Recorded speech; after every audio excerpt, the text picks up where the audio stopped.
Franchise scam एक बिल्कुल नए तरह का स्कैम है। इसके अंदर लोग बाग क्या है, आपके पास आएंगे और कहेंगे जी so and so sweet house का या सो एंड सो फूड जो कंपनी है उसकी हम आपको फ्रेंचाइजी दिला देते हैं। और आपको करना यह है कि शुरू में आपको हमें 5 लाख या 7 लाख 10 लाख का एक सिक्योरिटी अमाउंट उस जो कंपनी को देना है, और उस कंपनी से फिर हम आपको फ्रेंचाइजी दिला देंगे और आपके यहाँ पर सामान वगैरह वहाँ से आएगा। जो उनका मेन जो कोई भी प्रोडक्ट होता है, जो नामी प्रोडक्ट होता है, वो आपके पास आएगा। जबकि सच्चाई यह है कि वह लोग जो आपके पास आए हैं उनके कई बार लिंक ही नहीं होते उस कंपनी के साथ में। और दूसरी सबसे बड़ी बात यह है कि जब कोई फ्रेंचाइजी अपनी कंपनी की देता है तो वह तो खुद जो जहां पर उसकी फ्रेंचाइजी खुल रही होती है वहां पर आकर के खुद इन्वेस्ट करता है थोड़ा बहुत, ताकि उसके जो ब्रांड का नाम हो सके।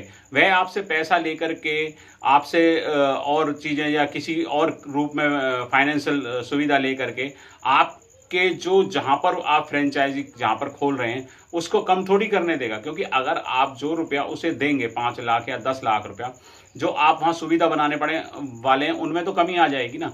तो अगर असलियत में कोई भी आपको फ्रेंचाइजी दे रहा है तो वह आपके साथ मीटिंग करेगा, आपके साथ एक रूपरेखा तैयार करेगा कि आप हमारे यहाँ की फ्रेंचाइजी, हमारा नाम बदनाम ना हो, हमारे नाम को कम लोग ना समझें। तो इसलिए ज़्यादा से ज़्यादा सुविधाएं या ज़्यादा से ज़्यादा चीज़ों के लिए वह आपसे सहूलियतें तैयार कराएगा, ना कि आपसे पैसा लेके खुद अपने पास रख के अपने ब्रांड को बदनाम कराएगा।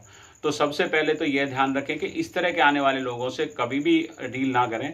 डायरेक्ट जिस कंपनी की या जिस फूड कंपनी या स्वीट हाउस का या किसी का भी जिसकी भी आपने फ्रेंचाइजी लेनी है, डायरेक्ट उसके साथ डील करें, तो उसी के अकाउंट में पैसा ट्रांसफ़र करें।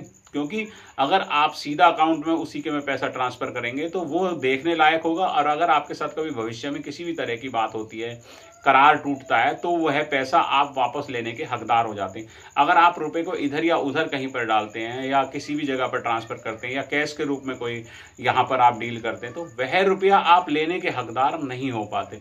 तो इसलिए अपने आँख कान नाक खोल कर रखें, सतर्क रहें, और साथ में यह जानकारी पूरी की पूरी जुटा लें कि उसके पास जो वो कंपनी है, फूड कंपनी है या स्वीट हाउस है, उसके पास यह सुविधा या यह परमिशन है कि वह कहीं दूसरे शहरों में भी अपनी फ्रेंचाइजी खोल सकता है या नहीं खोल सकता। यह सबसे ज़्यादा यहाँ पर ध्यान रखने योग्य बात है। तो सतर्क रहें, आँख कान नाक खोल कर रखें, खुद भी बचें ऐसे फ्रॉडों से और दूसरों को भी बचाएं। जय हिंद।